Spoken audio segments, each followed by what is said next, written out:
وما أرسلناك إلا رحمة للعالمين. Bismillahirrahmanirrahim. Assalamualaikum warahmatullahi wabarakatuh. Alhamdulillah wa syukurillah wa la hawla wa la quwwata illa billah. Wassalatu wassalamu ala Rasulillah. Nah,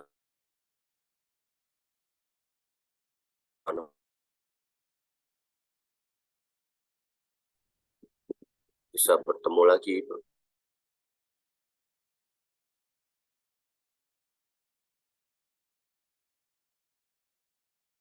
Ini tuh fikih Syafi'iyah yang dirangkum dalam kitab Matan Abu Suja.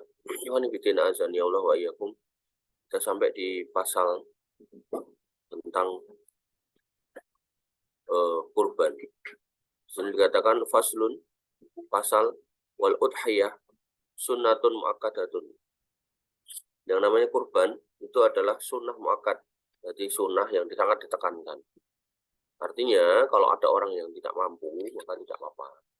Tapi kalau mampu maka sangat ditekankan untuk berkurban. Ya. Jadi jangan sampai pelit untuk berkurban.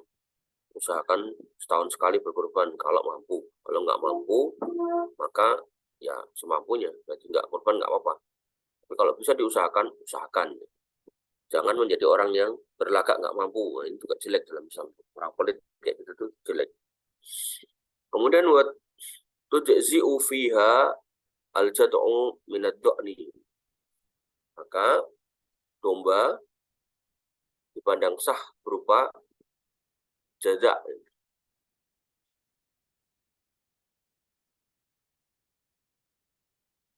Artinya jada' di sini maksudnya adalah ketika kita menyembelih domba, ya, maka dombanya itu harus jada' itu umurnya minimal setahun. Wasaniyu minal mi'zi. Nah, dan kambing dipandang sah jika berupa sani. Sini usianya 2 tahun.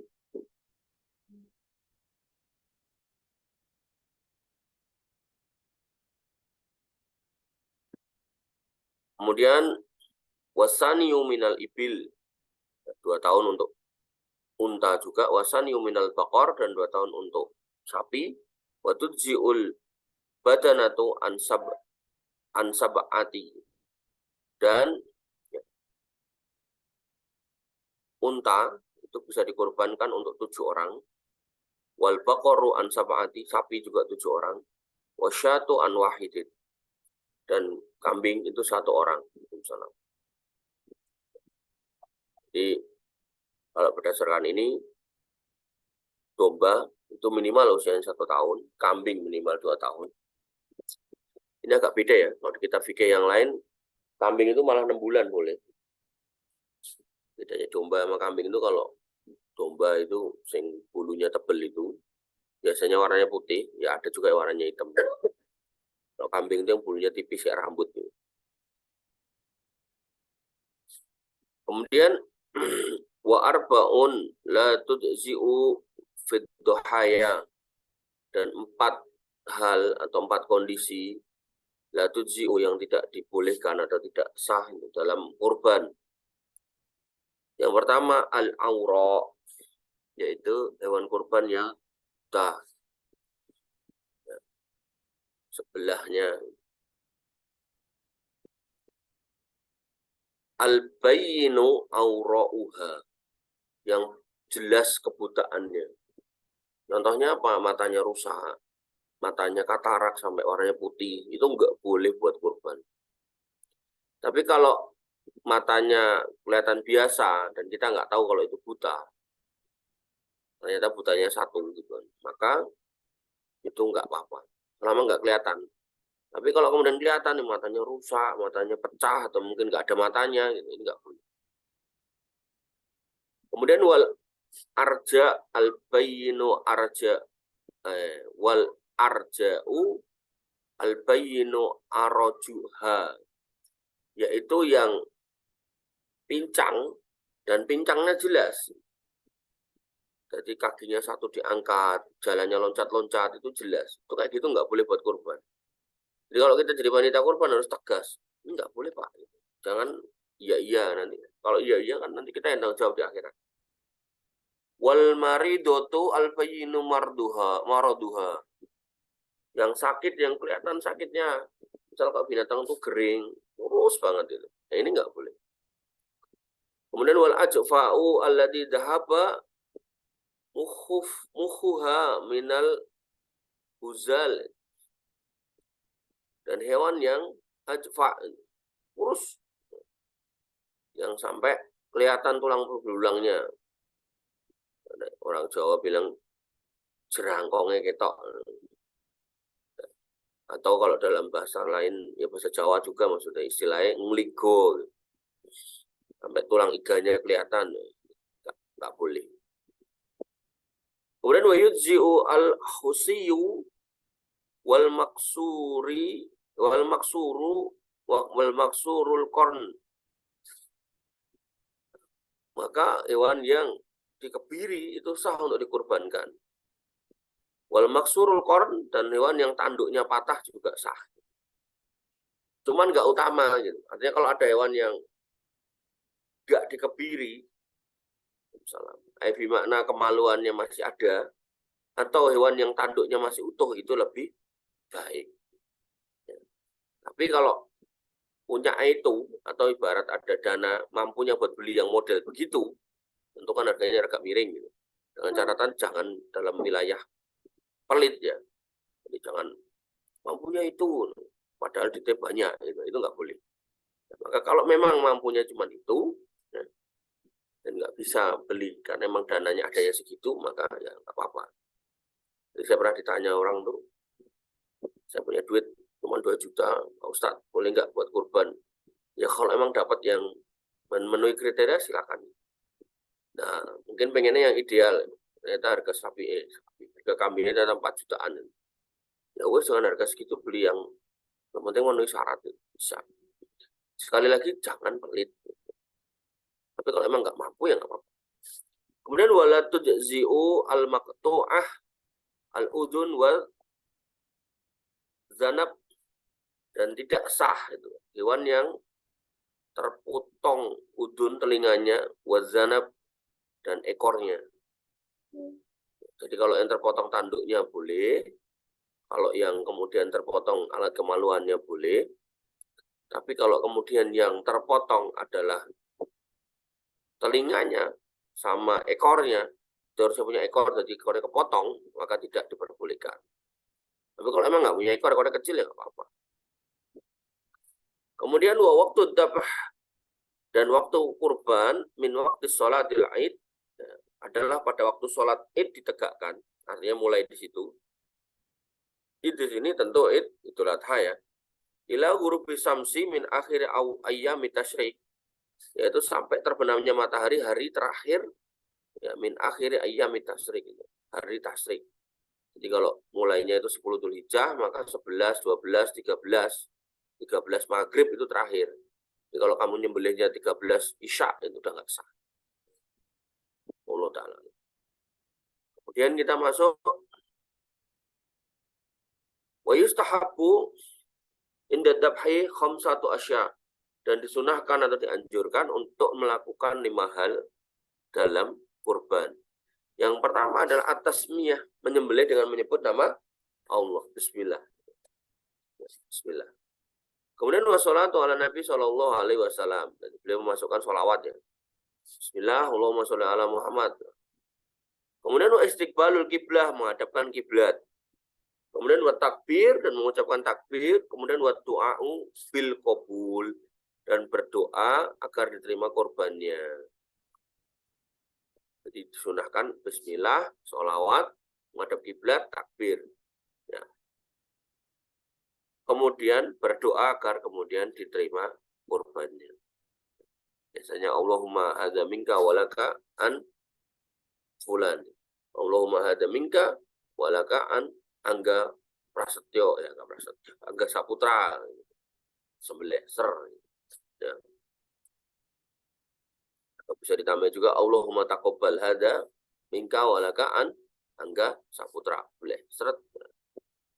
Wala yaqulu al-mudahhi syai'an minal adhiyah al-manzurah maka orang yang berkorban tidak boleh memakan hewan kurban yang merupakan nadarnya.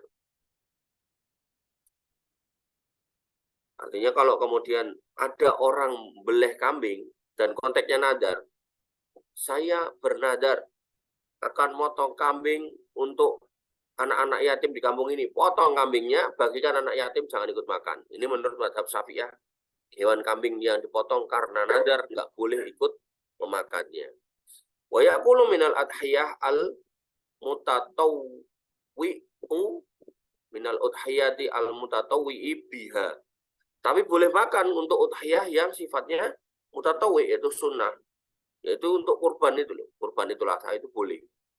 Jadi kamu sembelih pas Idul Adha, emang niatnya Idul Adha, itu kan sunnah muakkad tadi hukumnya tuh.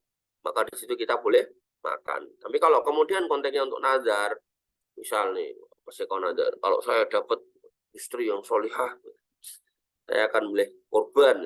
Maka begitu dapat ya, istri solihah, misal dicirikan ya wanita, pastilah.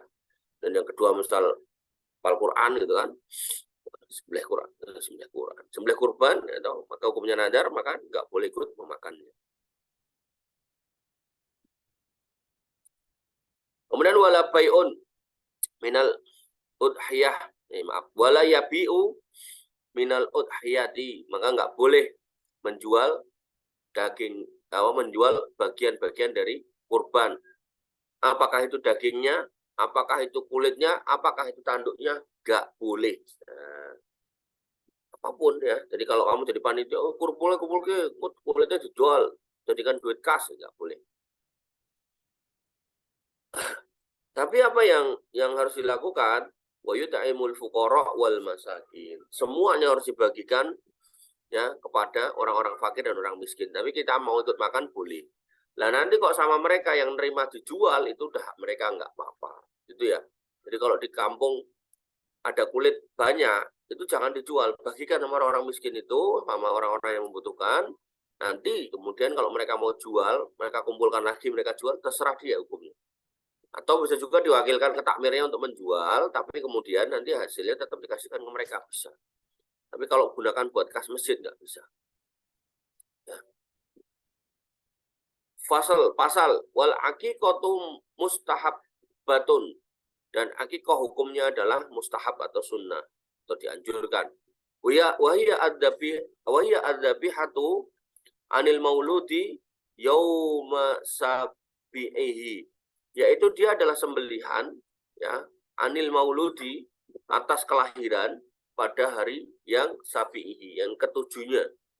Jadi misal lahir Cenger itu hari pertama, kalau hari ini Ahad ya, lahir Cenger tadi ini hari, berarti ini hari Ahad nih, hari 1.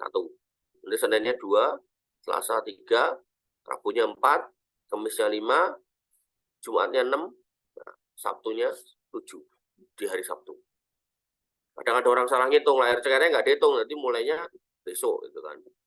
Senin, Selasa, Rabu, Kamis, Jumat, Sabtu, Ahad. Nah, Ahad baru kurban, ya, kelewat 1 hari. Jadi disunahkan di situ ya. Dan ini walaupun di sini ditulis sunnah, tapi sunnah yang sekali lagi ditekankan juga. Apalagi kalau kita mampu, jangan sampai nggak diaktifoi.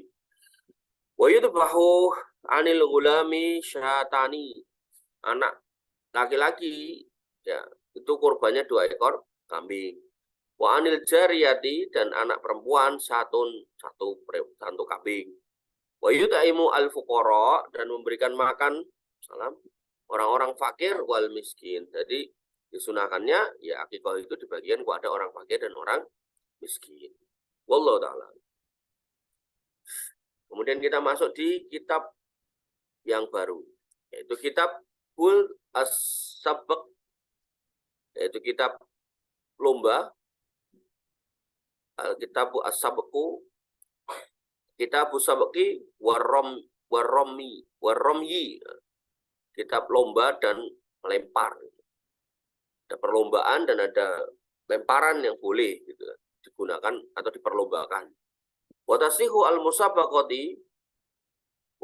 al-musabaqatu anid dawabi wal munadolati bisiham, dan sah perlombaan alat dawab dengan naik hewan wal munadolati, ya, dan apa namanya, lomba memanah bisiham, memanah. Idza kanat al musafatu, idza kanat al musafatu maklumah, jika jaraknya yang ditempuh jelas. Lomba balap kuda 100 meter jelas. Wasifatul munadolati maklumah, dan sifat memanahnya juga jelas, ada sasarannya. Sehingga bisa dihukumi bahwasanya kalau kita mau lomba, maka lomba-lomba yang berhubungan atau berfungsi untuk menunjang berjihad di jalan Allah, yaitu lomba berkuda, lomba memanah, mungkin lomba gulat juga bisa, atau lomba main pedang gitu. Pedangnya tentu yang buat lomba bukan pedang beneran ya, pedang-pedangan gitu. Atau itu apa namanya, anggar atau wusu, itu bisa lomba-lomba bela diri gitu. Kemudian wa yukhriju al-iwadu ahadul musabaqaini, jika salah satu peserta menyiapkan hadiah, maka di situ diperbolehkan. Hatta annahu, bukan innahu ya. Hatta annahu idza sabaqa istaraddahu. Sampai sekiranya ya kan, jika dia menang gitu, maka ia ambil hadiah itu. Wa in subiko akhadahu sahibuhu lahu, dan jika kalah maka yang menang mengambilnya, maka itu boleh. Jadi dalam konteks balapan binatang nanti bisa dikiaskan di situ adalah balap motor ya, beda ya. Jadi lebih ke yang digunakan untuk menunjang perang gitu. Apa balapan nyopir tank gitu, apa? Hewan ya, hewan kuda gitu. Nah, itu kalau kemudian ada yang kemudian jika menang dia ngambil hadiahnya, jika kalah maka yang menang yang mengambil, itu boleh. Jadi ada kayak taruhannya gitu loh, boleh. Wa in akhrajahum ma'an lam yajuz. Tapi jika keduanya sama-sama menyiapkan hadiah, jadi hadiahnya dua-dua menyiapkan gitu kan. Fajar nyiapkan 1.000, angga nyiapkan 1.000 gitu. Nanti berlomba. Illa ayyudkhila bainahuma muhallalan. Kemudian dua orang itu ada orang yang dihalalkan. Wa in sabaqo, kalau kemudian dia menang, akhodal iwat, dia yang mengambil hadiahnya. Wa in subiko lam yaghram, jika kemudian dia kalah, dia nggak menanggung apa-apa, maka itu nggak boleh. Jadi maksudnya gini, misal Angga mengeluarkan 1.000, Fajar mengeluarkan 1.000, gitu kan. Maka ketika kemudian nanti Fajar menang, gitu, maka duitnya Angga diambil. Maka kalau kemudian Fajar menang, Angga menang, duitnya Fajar diambil, maka itu seperti itu tidak diperbolehkan. Harusnya disepakati 200.000 taruh dek gitu, maka kemudian berlombalah mereka, maka kalau menang ya 200.000 itu ambil. Yang paling aman memang disediakan oleh satu orang aja sebagai bentuk hadiah. Misalnya yang punya duit Fajar itu, siapkan tuh 100.000-nya gitu. Oh ini 100.000 buat hadiah gitu kan. Nah maka siapa yang menang ambil gitu. Wallahu ta'ala alam. Penjelasan ini panjang sebenarnya, tapi di sini cuma disingkat seperti ini. Kemudian kita masuk di kitab yang baru, yaitu kitab Al-Aiman wan Nadhur, yaitu kitab sumpah dan nazar. Iman jamak dari yamin, nadur jamak dari nazar. Layan qaidul yaminu illa billahi ta'ala, maka enggak sah sumpah itu kecuali dengan menyebut nama Allah Subhanahu wa taala. Au bi ismin min asma'ihi, atau menyebut nama dari nama-nama Allah Subhanahu wa taala. Misalnya yang sering dicontohkan Nabi SAW bersumpah walladzi nafsi biyadihi, demi yang menggenggam jiwa Muhammad, itu boleh itu. Tapi kalau menyebutkan naudzubillah ya, misalnya demi bulan-bulan yang ada di langit, demi bintang-bintang yang berterbangan di tata surya, bertebaran di tata surya, ini nggak boleh. Au sifatin min sifati dzatihi, atau menyebutkan sifat-sifat Allah demi kekuasaan Allah Subhanahu wa taala yang meliputi alam semesta, boleh. Sehingga ya, di sini semua dikembalikan kepada Allah Subhanahu wa taala. Sehingga kalau kita kembali kepada fikih Syafi'iyah yang banyak dilanggar oleh orang-orang yang ngakunya mazhab Syafi'iyah, itu mereka bersumpah demi Rasulullah. Ini nggak boleh. Nah, di sini nggak ada loh ya kata-kata demi Rasulullah. Sehingga kita pahami bahasanya berarti bersumpah dengan menyebut nama Rasulullah nggak boleh. Demi Allah dan Rasulnya nggak boleh. Demi Allah saja. Atau demi kemahakuasaan Allah.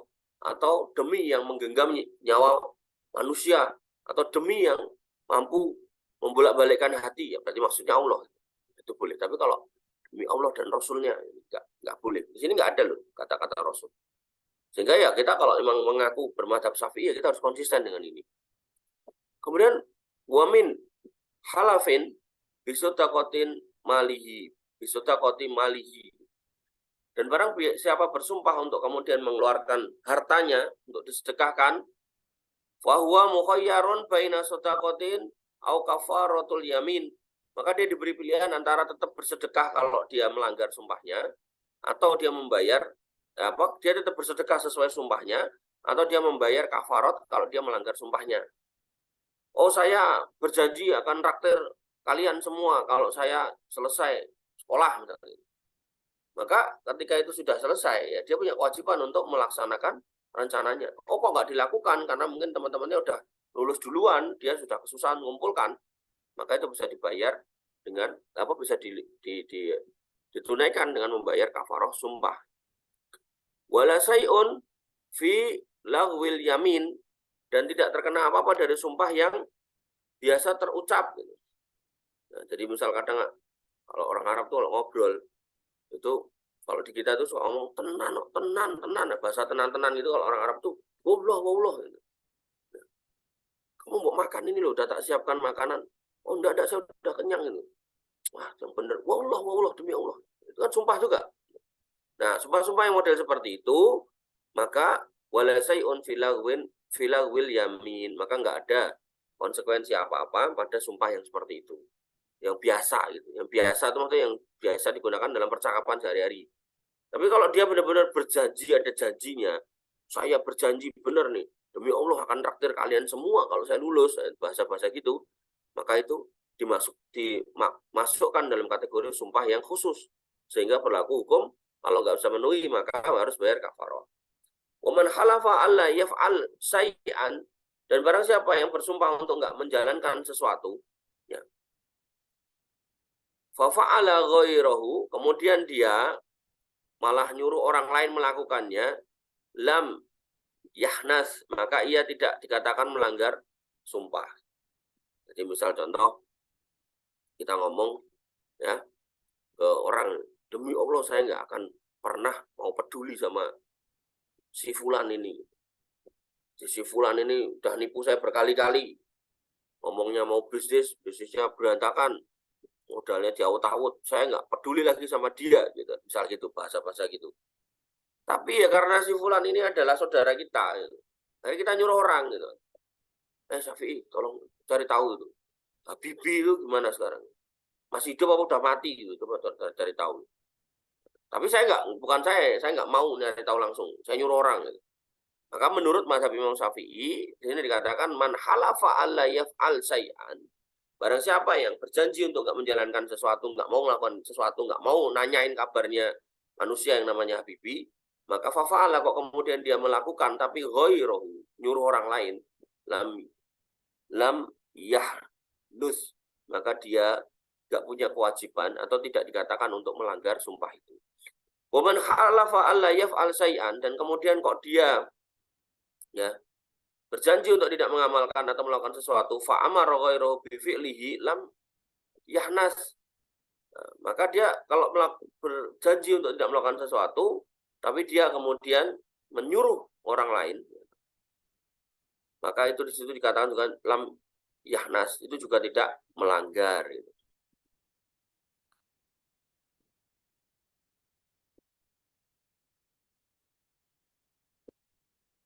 Waman halafa ala fa'ala amroini, dan barang siapa yang berjanji untuk melakukan sesuatu, dua hal, dua kerjaan, fa'ala ahaduma lam yahnas, maka dia tidak melanggar. Jadi janjinya pengen melakukan dua hal, ya kan, kok kemudian dia hanya bisa melakukan satu, gitu kan, maka itu juga tidak dianggap melanggar. Jadi misal ya, saya janji kalau kemudian nanti saya lulus, saya akan traktir kalian habis dari mie ayam ke bakso Alek, misalnya gitu.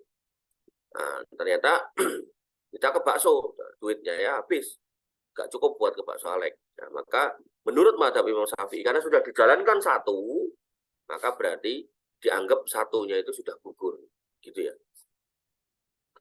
Kemudian wa kafaratun, ya, wa kafaratul yamin, dan kafarahnya sumpah. Artinya kalau orang itu melanggar sumpahnya, wahwa mukhayyarun, maka dia pilih fiha baina salasati asya. Maka silakan milih satu di antara tiga ini. Yaitu pertama, itqu raqabatin mu'minatin. Memerdekakan, itqu raqabatin mu'minatin. Memerdekakan budak yang beriman. Jadi harus orang budak Islam yang dimerdekakan. Enggak boleh budak kafir. Kemudian dikatakan di situ juga, au it'amun asyaratin, atau memberikan makan kepada 10 orang miskinin, yang miskin, kulla miskinin, setiap orang miskin, muddan, satu mud itu seperempat sok. Maka orang yang melanggar sumpahnya pilihannya adalah ngasih makan orang satu mud, atau ya kan, atau ya, dia bisa ganti dengan memberi makan satu paket makanan yang biasa dia makan. Biasanya makan nasi padang satu bungkus 25.000, itu siapkan buat 10 orang. Au kiswatuhum sauban, atau memberikan pakaian mereka satu-satu, masing-masing.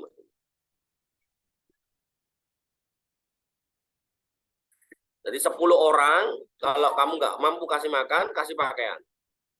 Nah, zaman dulu pakaian itu mahal banget, maka opsinya paling kasih makan, itu bukan kasih pakaian. Tapi kalau sekarang pakaian murah, lebih murah daripada harga nasi padang, ya kasih pakaian. Fa'ilam yajid, kalaupun nggak sanggup, nggak bisa, nggak dapat, fasyamu salasati ayyamin, maka silakan puasa 3 hari. Itu ya kafarahnya. Diinget-inget nih, penting loh kamu kalau gampang-gampang sumpah itu, maka harus tebus. Kemudian pasal wan nadru, dan nadar, yalzamu fil mujazati, maka harus dilakukan sebagai bentuk ala mubahin wa ta'atin, yaitu sebagai bentuk perkara mubah dan dalam rangka untuk ketaatan. Artinya kalau nadar itu harus nadar yang baik-baik. Saya kalau lulus kuliah, saya akan ngasih makan 10 orang fakir miskin. Baik. Saya kalau ya kan, lulus kuliah, saya akan nyegur ke teman saya ke kali. Ya, ini jelek, nggak boleh. Tapi kalau udah terucap, ya berarti dia harus menebus nadarnya. Udah terucap nih. Wah, ngomongnya nak lulus, kok Arab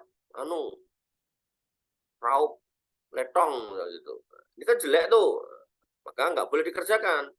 Nggak boleh dikerjakan sehingga dia tetap harus menebus nadarnya. Aku nak lulus kuliah, nanti anggap tak koploki ya. Itu jelek, nggak boleh dilakukan. Tapi karena udah terucap, maka harus menebus nadarnya. Qaulihi, sebagaimana firman Allah Subhanahu wa taala, insafallahu mardo maridon fawallahi alayya an usolliya au asuma. Oh, paling Qaulihi, seperti ucapannya, ucapan orang yang bernadar, insafallah, sekira Allah menyembuhkan aku maridon, menyembuhkan aku dari penyakit ini, fawallahi, maka demi Allah, alayya an usolliya au asuma, maka aku akan sholat atau akan puasa, au atas sodak, atau aku akan bersodakoh,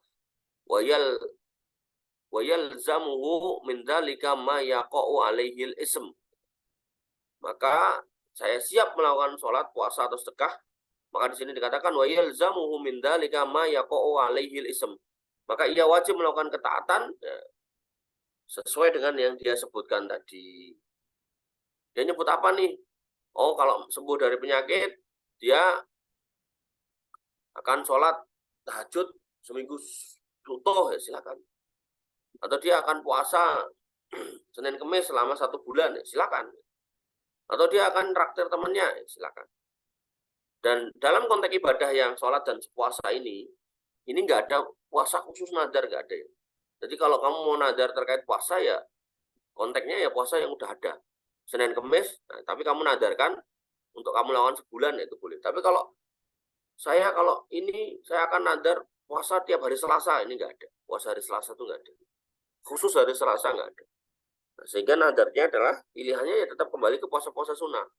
Apakah Senin Kemis, ataukah puasa Yaumul Bid, atau puasa Daud. Saya kalau lulus kuliah saya akan puasa Daud 1 bulan. Nah, silakan. Wala nadaro, dan tidak ada nadar fi maksiatin, dalam maksiat, kaqaulihi, seperti orang yang mengucapkan in qataltu fulanan, sekiranya aku bisa bunuh si fulan ini, fa wallahi alayya kada, maka aku akan melakukan ini dan itu demi Allah. Nah, ini nggak boleh. Ada kata-kata bunuh itu maksiat. Seperti tadi contohnya, aku kalau kemudian lulus, ya aku nggak akan mau sholat. Nah, ini nggak boleh. Wala yalzamu an-nadru ala tarki mubahin, dan tidak ada nadar dalam hal yang meninggalkan yang mubah, sebagaimana perkataan seorang kaqaulihi la akalu, aku nggak akan makan lahman, daging, wala asrabu labanan, atau aku nggak akan minum susu, wa ma asbaha dzalika, atau yang semisal dengan itu. Jadi itu nggak boleh ya nadar meninggalkan hal-hal yang mubah. Misal udah punya istri, aku kalau dapat proyek 1 miliar, maka selama seminggu aku nggak akan mau ngobrol sama istri saya. Ini nggak boleh.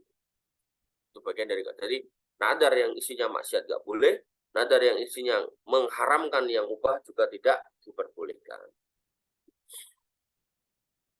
Selesai kitab nadar dan sumpah. Kita masuk di kitab baru, yaitu kitab qadha, kitab peradilan dan persaksian.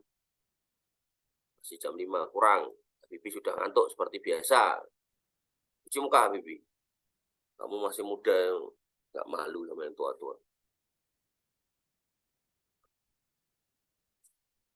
Kitabul Aqdiyah, kitab qadha, peradilan, wasyahadat, dan persaksian. Ini konteksnya adalah kalau kita berhubungan dengan pengadilan. Dikatakan di sini wala yajuzu ayyaliyal qadha illa man istakmalat fihi khamsatu asrata haslah. Maka tidak diperbolehkan ya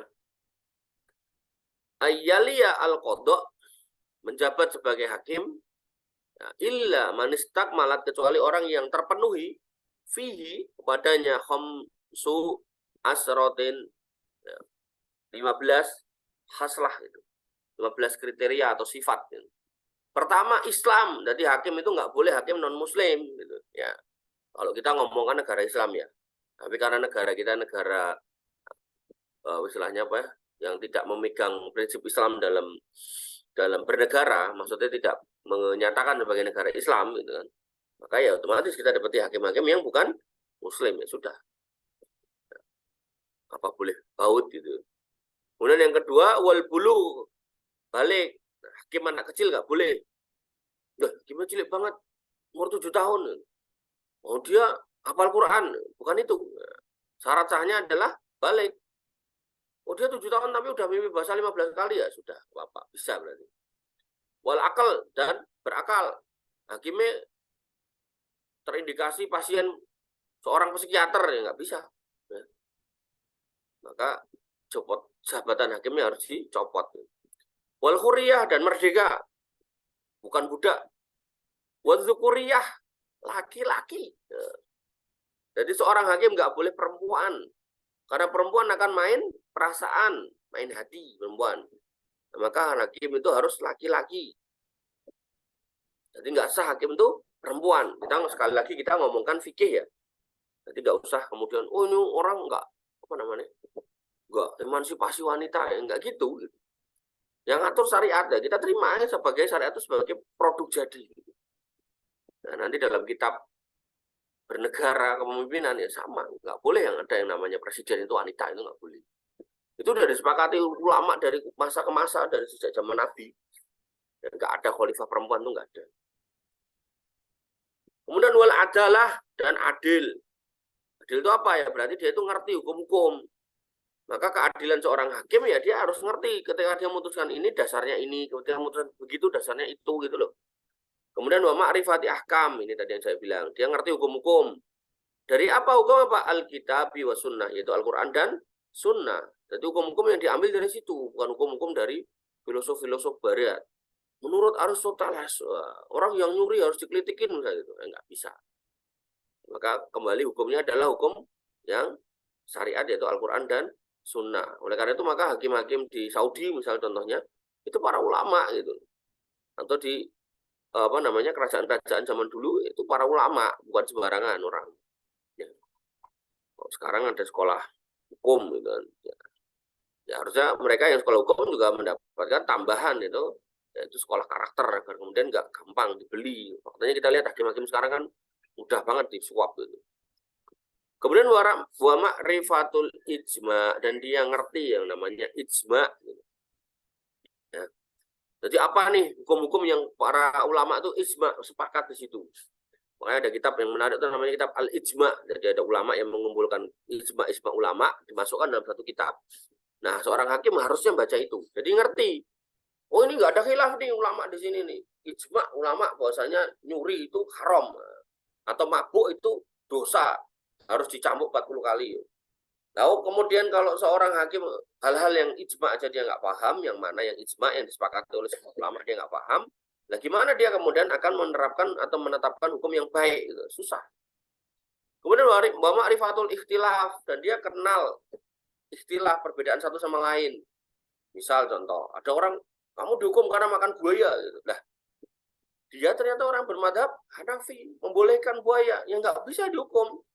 Oleh karena itu maka harusnya ya kita harus paham, oh ternyata makan buah itu ada yang membolehkan. Maka di situ nggak boleh kemudian kita hukum. Gitu. Kemudian wa ma'rifatu turuqil ijtihad, dia tahu metodologi, cara beristihad. Susah ya jadi hakim ya. Maka kalau emang benar-benar orang ini ada, maka harusnya pengadilan itu tegak di atas kebenaran. Kemudian wa ma'rifatu tarafin min lisanil Arab, dan dia ngerti bahasa Arab. Jadi ketika digunakan kata-kata A, dia paham maksudnya ini. Misal, itu dalam Al-Quran ada kata-kata aula mastumunisa, wudumu batal kalau kamu nyentuh perempuan. Nah, nyentuh ini apa? Ketika ditanyakan kepada Ibnu Umar, nyentuh ini maknanya jima. Dan Ibnu Umar mengatakan semua orang Arab tuh paham maksudnya lamastumunisa itu maksudnya berjima. Jadi kalau kamu cuma nyenggol istrimu gitu kan, nggak batal sholatmu. Kamu nyenggol orang bukan mahrammu nggak batal. Karena kalau itu dimaknai nyenggol kulit itu batal, maka kamu kalau haji atau umroh belum kamu pasti sibuk wudhu. Karena kamu kemungkinan besar akan nyenggol orang. Karena itu nyampur laki-laki dan perempuan pas tawaf. Kesenggol, wah batal, wudhu boleh air lagi, padahal wudhunya jauh. Balik lagi, dapat tawaf 2 kali, nyenggol lagi, wudhu lagi, nggak selesai kamu tawaf. Ya.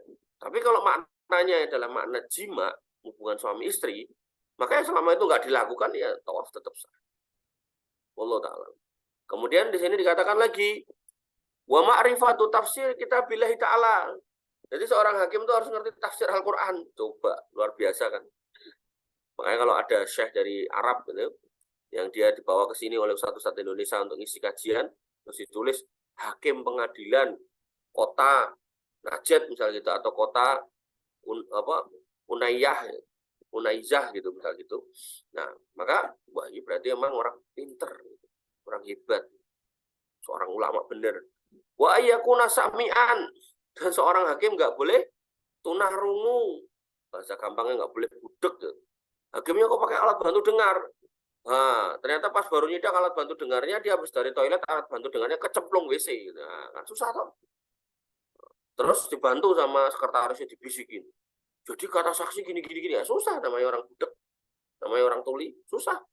Ya maka kalau emang tuli ya pensiun aja jadi hakim. Ya.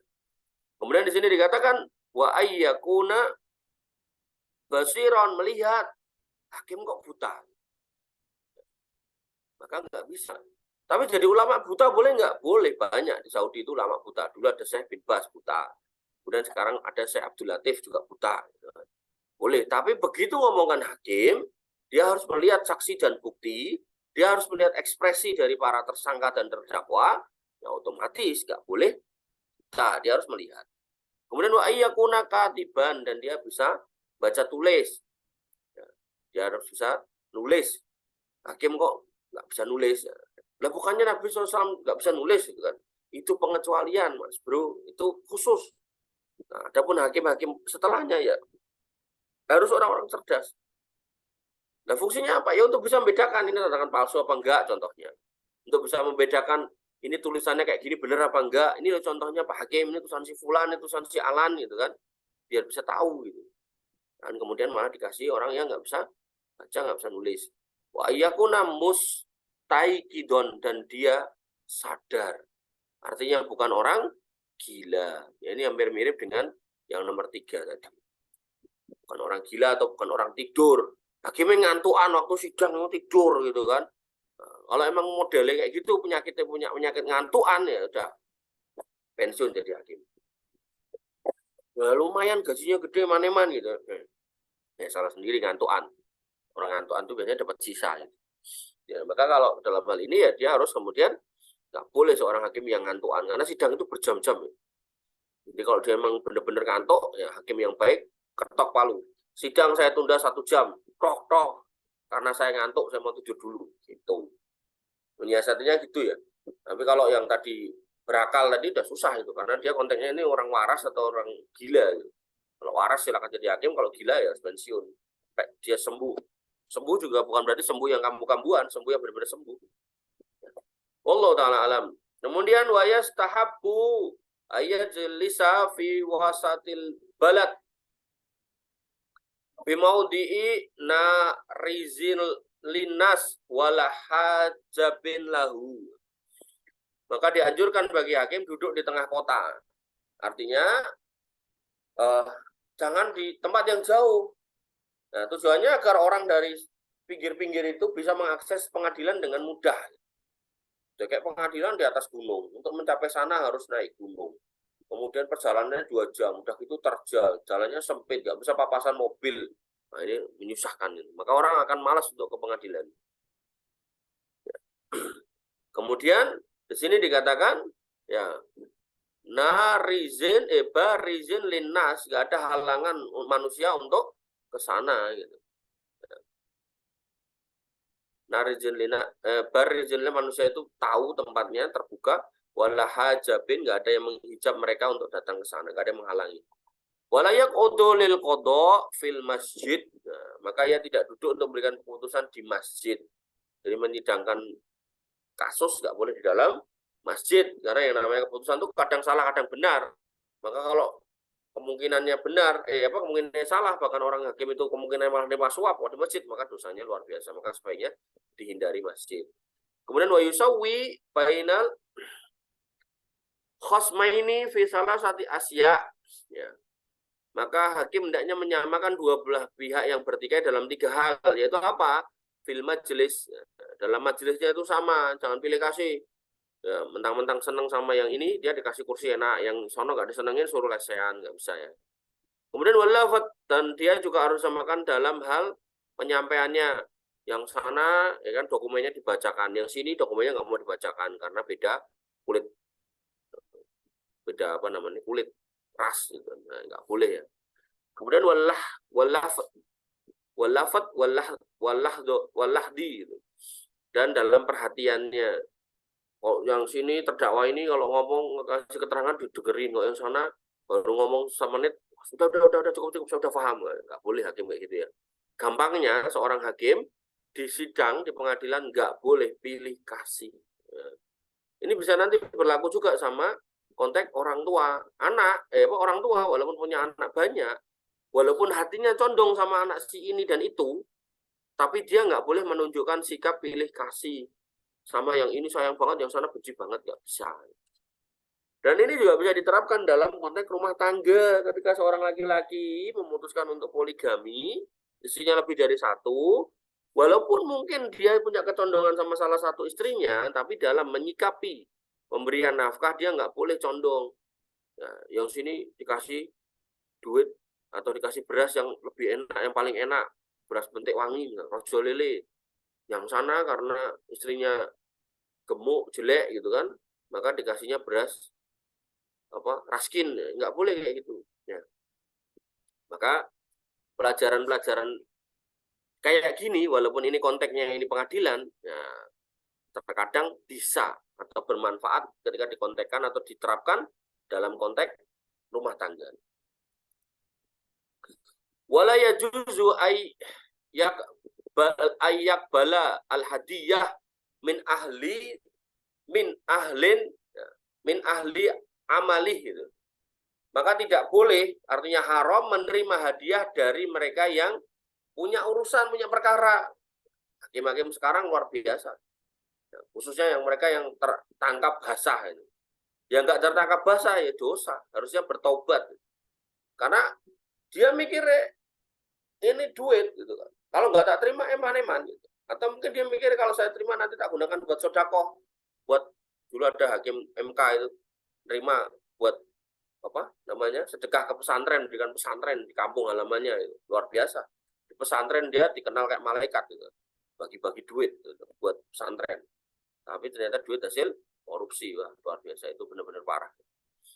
Dan sekali lagi, uang-uang seperti itu adalah uang bukan untuk kebaikan, tapi justru menjadi ongkos dia untuk menebus neraka. Nantinya dia justru akan menyebabkan dia masuk neraka, hakim-hakim seperti itu. Dan model hadiahnya ada dua. Jadi ada orang yang sebenarnya kalah, dimenangkan, tapi dengan catatan dia mengasih sesuatu. Itu nggak boleh.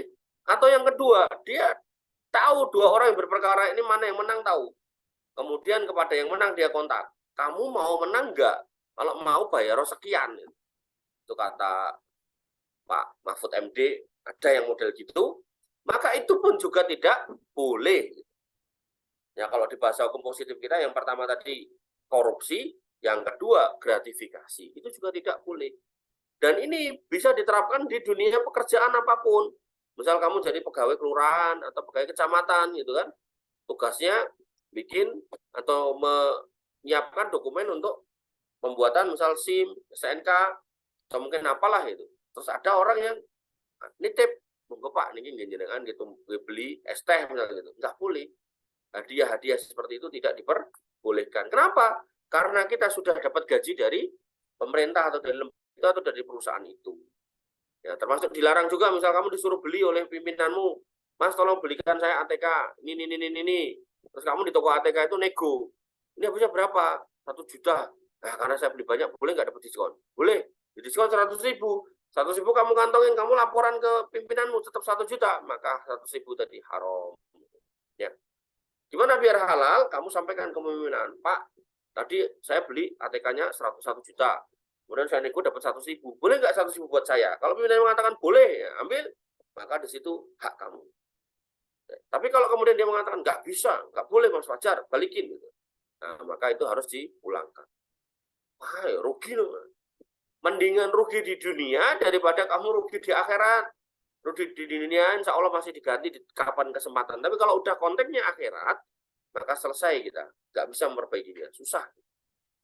Wallahu ta'ala alam. Wa yajtanibu al-qada'u fi asrati mawadi, dan hakim ya juga hendaknya tidak memutuskan ya ketika dalam 10 perkara, yaitu apa? Wal indal ghadab. Hakimnya baru habis marah-marah berantem sama temannya, di telepon dia marah-marah sampai apa dibanting. Terus habis itu ke ruang sidang, ini nggak benar. Ya, nanti dia nggak fokus gitu. Kemudian hakim nggak boleh dalam kondisi lapar. Maka kalau misal sistem pengadilan yang baik, ya harusnya hakim itu sebelum masuk ruang sidang suruh makan dulu. Ya maksudnya makan ya nggak harus makan berat gitu. Maksudnya ya apalah gitu kan. Atau pas sidang di meja sidang dikasih tuh kurma atau dikasih snack gitu kan, nggak apa-apa gitu. Ya. Walaupun kata kurang bagus ya jadi hakim pas ngomong atau pas dengerin sambil makan gitu. Tapi ya itu ternyata dalam fikih Syafi'iyah itu penting gitu. Agar kemudian orang bisa fokus dalam memutuskan. Kemudian wala atos, haus. Hakim ngomong nyocros gitu tapi nggak dikasih minum, kasihan gitu kan. Ya.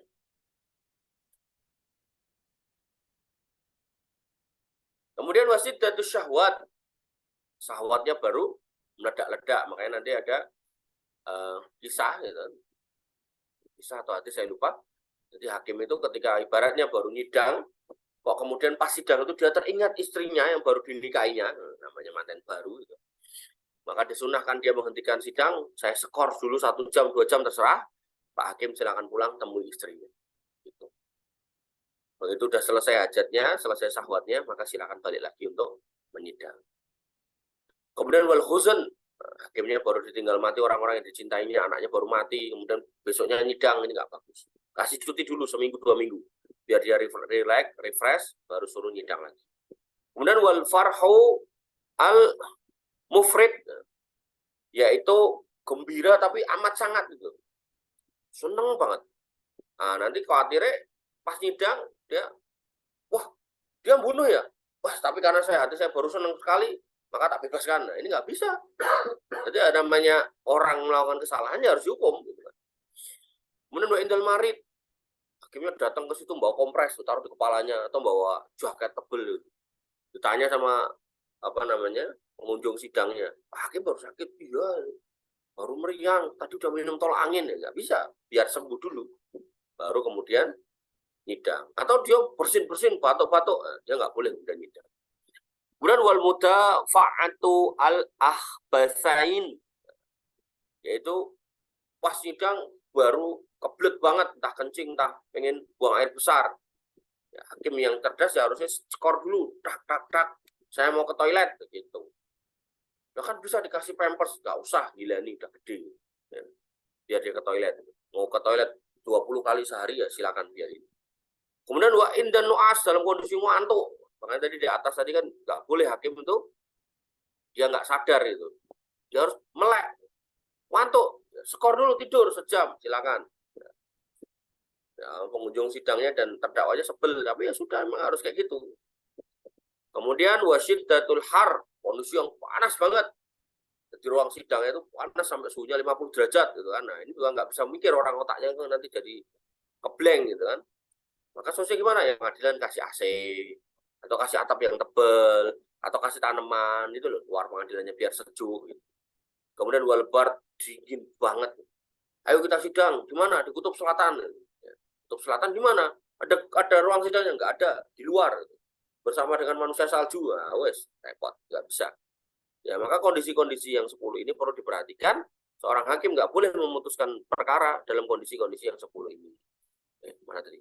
Wala yas'alu al-mudda'a alaihi illa ba'da kamalid da'wa. Yaitu hakim tidak boleh langsung bertanya kepada terdakwa sampai selesai perkara yang didakwakan. Nah, tanya kabar, kamu orang mana sih? Akhirnya kenal, ternyata sekampung. Oh, sekampung, itu tak gampang lah urusan, nggak boleh. Nggak usah nanya-nanya gitu. Yang penting ini ada manusia melakukan pelanggaran, kita lihat buktinya, kita lihat saksinya. Begitu kemudian bukti memenuhi, saksi terpenuhi, kemudian unsur-unsurnya benar, dibuktikan bahwa saksinya benar, buktinya juga benar adanya, maka silakan diputuskan. Baru divonis, misalnya dia divonis hukuman mati, kok dia kepo, kamu rumahnya mana toh mas? Gitu. Saya di Jakarta pak. Oh sebelah mana? Di Tanah Abang. Oh sama sini itu. Oh kamu anaknya pak ini toh. Tapi kan udah putus, aman. Tapi kalau dari awal nanya-nanya, kamu siapa, di mana rumahnya, akhirnya tahu, ternyata tetangganya, anak tetangganya, ya wes, otomatis nanti nggak objektif. Kemudian wala yukhallifuhu illa ba'da su'ali mudda'i, dan tidak boleh kemudian ya dia kemudian mengajari cara berargumentasi untuk melawan temannya gitu. Dan memahamkan cara harusnya ngomongnya tuh nggak kayak gitu, gini loh tak ajari. Malah ngajari. Itu bukan wilayah hakim, yang ngajari gitu wilayahnya penasihat hukum. Jadi nggak usah diajari. Kemudian wala yulakinu khasman hujatan wala yufhimuhu kalaman, dan juga tidak usah kemudian ya mengajari cara menyampaikan atau beradu argumentasi. Oh, sini kurang nih. Wala yukhallifuhu illa ba'da su'alil mudda'i, dan jangan kemudian menyelisihi si terdakwa itu sampai kemudian selesai urusan pertanyaan kepada terdakwa. Jadi kemudian ngajak berantem maksudnya itu. Wis, bentukmu kayak gini, pengen tak gebukin kamu. Nah, udah mulai nih hakim larut dalam emosi gitu kan. Nah, maka nggak usah kemudian larut dulu, tapi sidangkan dulu, begitu udah selesai baru silakan. Nah, yang bawah ini yaitu kemudian jangan ngajari cara berargumen kepada terdakwa. Ya dia punya kelakuan bersalah, ya biarkan dia tanggung jawab. Kemudian wala ia ta'annasu bisyuhada, maka jangan menyusahkan saksi. Wah, terdakwanya ini orang yang dikenal, akhirnya saksinya disusahkan. Saksinya baru saksi, "Izin Pak Hakim, saya haus," kata saksinya. Nah, terus hakimnya nyuruh orang untuk tolong siapkan itu air minum, tambahi racun tikus misalnya gitu, atau yang bikin diare-diare gitu, diminum. Terus akhirnya saksinya diare, baru ngomong sekata dua kata diare, terus sekata dua kata ke toilet. Ini nggak boleh. Ya. Maka hakim urusannya tidak seperti itu, berancang-rancang seperti itu.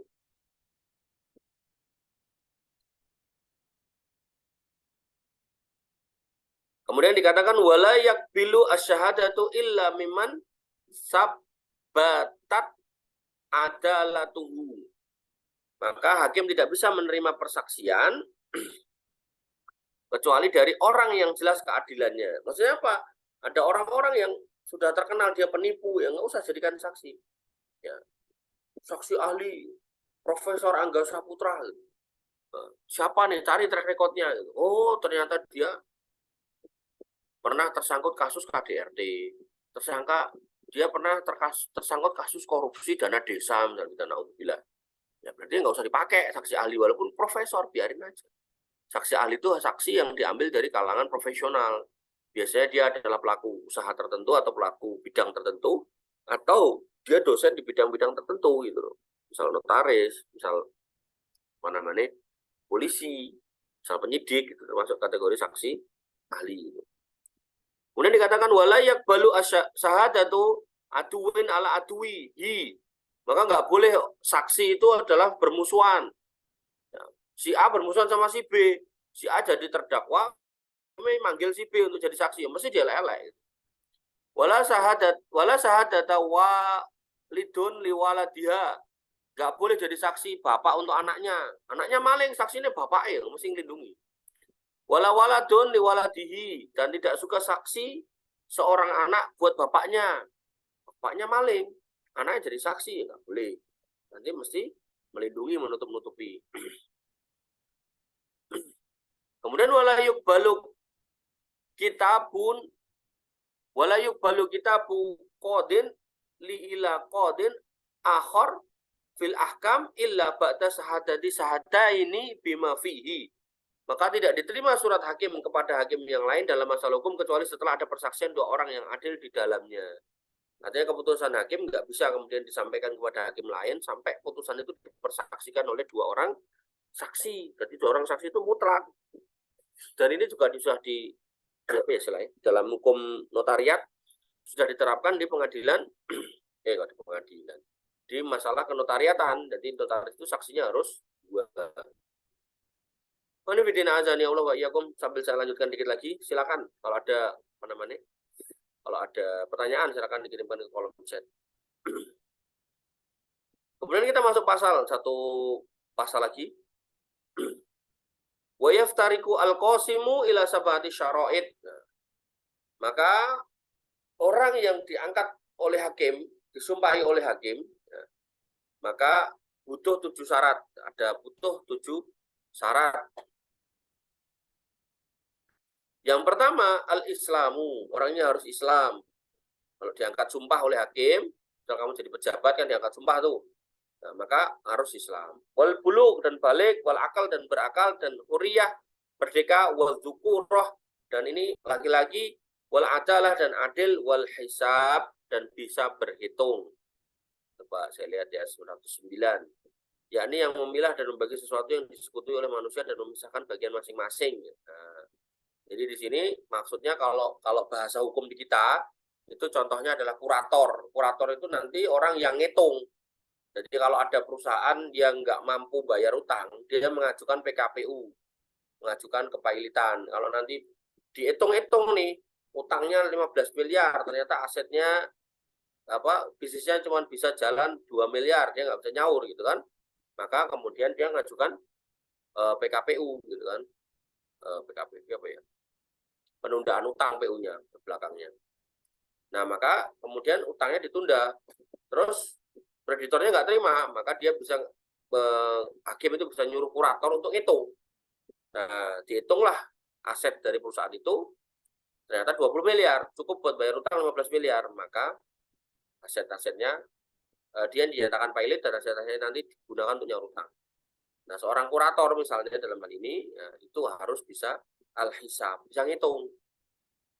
Wah, daftar kurator, tapi cara ngitung nggak ngerti. 1+1 nggak paham, repot.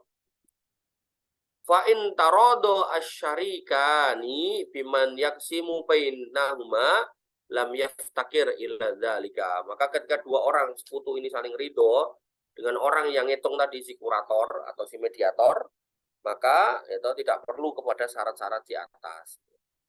Artinya nggak perlu kemudian orangnya bisa ngitung kalau kemudian dua belah pihak udah sepakat. Udah, kita deal aja lah. Uang yang tersisa buat kamu 50%, buat saya 50%. Selesai. Maka kurator nggak perlu. Wa in kana fil kismah, apabila dalam pembagian takwimun lam yuktasara fihi ala aqalla minasnaini wa idza ta'ahadus syarikaini syarikahu ila kismatin ma la darara fihi lazimal akhar ijabatuhu. Ya, jika dalam pembagian itu takwimun perlu diketahui jumlahnya lam yuktasar dan dia tidak cukup atau kurang dari ala aqalla minasnaini, jadi pembagiannya tadi enggak sesuai nilainya, kemudian orang yang milah-milah itu kurang dari 2 gitu kan. Saking banyaknya hartanya, orangnya cuman kurang orang lah istilahnya. Kok kemudian banyak yang enggak terdata, maka wa idza ta'a ahadus syarikaini syarikahu, jika salah satu sekutu meminta sekutu yang lain untuk melakukan pembagian, karena kuratornya karena yang ngitung tadi kurang, maka dia yus anu kowe karo anak babu sing ngitung gitu. Mala darara fihi, yang di dalamnya enggak ada kebahayaan, artinya benar-benar yang diminta tolong ini orangnya jujur gitu. Maka lazimal akhir ijabatuhu, maka yang pihak satunya wajib menerima gitu, menerima hasil hitungannya. Jadi misal kuratornya di sini Fajar sama Syafi'i, yang berkonflik saya sama Eko, duit 1 triliun gitu. Duit 1 triliun ini nggak cuma duit, di situ ada aset tanah segala macam. Nah, Fajar sama Syafi'i ngitung gitu kan. Wah, nggak cukup nih, nggak bisa. Udah capean dari pagi sampai malam gitu kan. Nah, maka saya ngomong sama Mas Eko, terus gimana Mas Eko? Karena aset kita ini banyak gitu kan, dan saya ada Angga sama Habibie gitu. Maka biar saya hitung deh, nomor saya itu sama saya, ya percaya Pak. Udah saya hitung gitu kan. Begitu kemudian hasil hitungannya udah keluar, saya sampaikan. Ya, maka karena dia sudah percaya sama saya, maka hasil hitungannya ya harus dia percaya. Gak boleh wes oke begitu dihitung ke rapor saya. Ah, kira mungkin semene. Nah, ini ada kelakuan orang tuh kayak gitu ada. Wallahu taala alam.